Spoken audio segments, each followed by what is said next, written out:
यूहन्ना रचित सुसमाचार अध्याय 9। फिर जाते हुए उसने एक मनुष्य को देखा जो जन्म का अंधा था, और उसके चेलों ने उससे पूछा, हे रब्बी, किसने पाप किया था कि यह अंधा जन्मा, इस मनुष्य ने या उसके माता पिता ने? यीशु ने उत्तर दिया कि न तो इसने पाप किया था न इसके माता पिता ने, परंतु यह इसलिए हुआ कि परमेश्वर के काम उसमें प्रकट हों। जिसने मुझे भेजा है, हमें उसके काम दिन ही दिन में करना अवश्य है। वह रात आने वाली है जिसमें कोई काम नहीं कर सकता। जब तक मैं जगत में हूं तब तक जगत की ज्योति हूं। यह कहकर उसने भूमि पर थूका, और उस थूक से मिट्टी सानी, और वह मिट्टी उस अंधे की आंखों पर लगाकर उससे कहा, जा शीलोह के कुंड में धो ले, जिसका अर्थ भेजा हुआ है। सो उसने जाकर धोया और देखता हुआ लौट आया।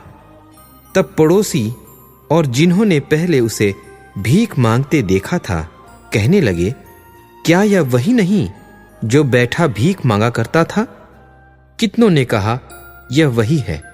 औरों ने कहा, नहीं, परंतु उसके समान है। उसने कहा, मैं वही हूं। तब वे उससे पूछने लगे, तेरी आंखें क्यों कर खुल गईं? उसने उत्तर दिया कि यीशु नाम एक व्यक्ति ने मिट्टी सानी और मेरी आंखों पर लगाकर मुझसे कहा कि शीलोह में जाकर धो ले। सो मैं गया और धोकर देखने लगा। उन्होंने उससे पूछा, वह कहाँ है? उसने कहा, मैं नहीं जानता। लोग उसे, जो पहले अंधा था, फरीसियों के पास ले गए। जिस दिन यीशु ने मिट्टी सानकर उसकी आंखें खोली थीं, वह सब्त का दिन था। फिर फरीसियों ने भी उससे पूछा, तेरी आंखें किस रीति से खुल गईं?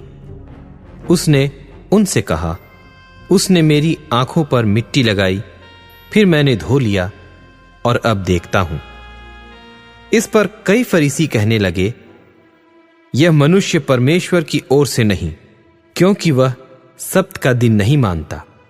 औरों ने कहा, पापी मनुष्य क्यों कर ऐसे चिन्ह दिखा सकता है? सो उनमें फूट पड़ी। उन्होंने उस अंधे से फिर कहा, उसने जो तेरी आंखें खोली, तू उसके विषय में क्या कहता है?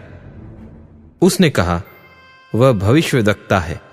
परंतु यहूदियों को विश्वास न हुआ कि यह अंधा था और अब देखता है, जब तक उन्होंने उसके माता पिता को, जिसकी आंखें खुल गई थीं, बुलाकर उनसे न पूछा कि क्या यह तुम्हारा पुत्र है, जिसे तुम कहते हो कि अंधा जन्मा था?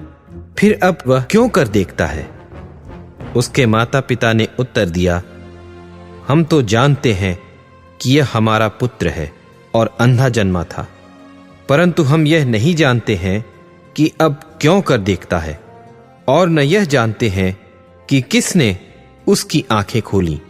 वह सयाना है, उसी से पूछ लो, वह अपने विषय में आप कह देगा। ये बातें उसके माता पिता ने इसलिए कहीं क्योंकि वे यहूदियों से डरते थे, क्योंकि यहूदी एका कर चुके थे कि यदि कोई कहे कि वह मसीह है तो आराधनालय से निकाला जाए। इसी कारण उसके माता पिता ने कहा कि वह सयाना है, उसी से पूछ लो। तब उन्होंने उस मनुष्य को, जो अंधा था, दूसरी बार बुलाकर उससे कहा, परमेश्वर की स्तुति कर, हम तो जानते हैं कि वह मनुष्य पापी है। उसने उत्तर दिया, मैं नहीं जानता कि वह पापी है या नहीं। मैं एक बात जानता हूं कि मैं अंधा था और अब देखता हूं।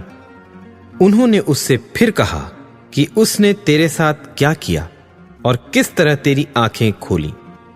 उसने उनसे कहा, मैं तो तुमसे कह चुका और तुमने न सुना। अब दूसरी बार क्यों सुनना चाहते हो? क्या तुम भी उसके चेले होना चाहते हो? तब वे उसे बुरा भला कहकर बोले, तू ही उसका चेला है, हम तो मूसा के चेले हैं। हम जानते हैं कि परमेश्वर ने मूसा से बातें की परंतु इस मनुष्य को नहीं जानते कि कहां का है। उसने उनको उत्तर दिया, यह तो अचंभे की बात है कि तुम नहीं जानते कि कहां का है, तो भी उसने मेरी आंखें खोल दी। हम जानते हैं कि परमेश्वर पापियों की नहीं सुनता, परंतु यदि कोई परमेश्वर का भक्त हो और उसकी इच्छा पर चलता है तो वह उसकी सुनता है। जगत के आरंभ से यह कभी सुनने में नहीं आया कि किसी ने भी जन्म के अंधे की आंखें खोली हों। यदि वह परमेश्वर की ओर से न होता तो कुछ भी नहीं कर सकता। उन्होंने उसको उत्तर दिया कि तू तो बिल्कुल पापों में जन्मा है, तू हमें क्या सिखाता है? और उन्होंने उसे बाहर निकाल दिया। यीशु ने सुना कि उन्होंने उसे बाहर निकाल दिया है, और जब उससे भेंट हुई तो कहा कि क्या तू परमेश्वर के पुत्र पर विश्वास करता है? उसने उत्तर दिया कि हे प्रभु, वह कौन है कि मैं उस पर विश्वास करूं? यीशु ने उससे कहा, तूने उसे देखा भी है, और जो तेरे साथ बातें कर रहा है वही है। उसने कहा, हे प्रभु, मैं विश्वास करता हूं, और उसे दंडवत किया। तब यीशु ने कहा, मैं इस जगत में न्याय के लिए आया हूं, ताकि जो नहीं देखते वे देखें, और जो देखते हैं वे अंधे हो जाएं। जो फरीसी उसके साथ थे, उन्होंने ये बातें सुनकर उससे कहा, क्या हम भी अंधे हैं? यीशु ने उनसे कहा, यदि तुम अंधे होते तो पापी न ठहरते, परंतु अब कहते हो कि हम देखते हैं, इसलिए तुम्हारा पाप बना रहता है।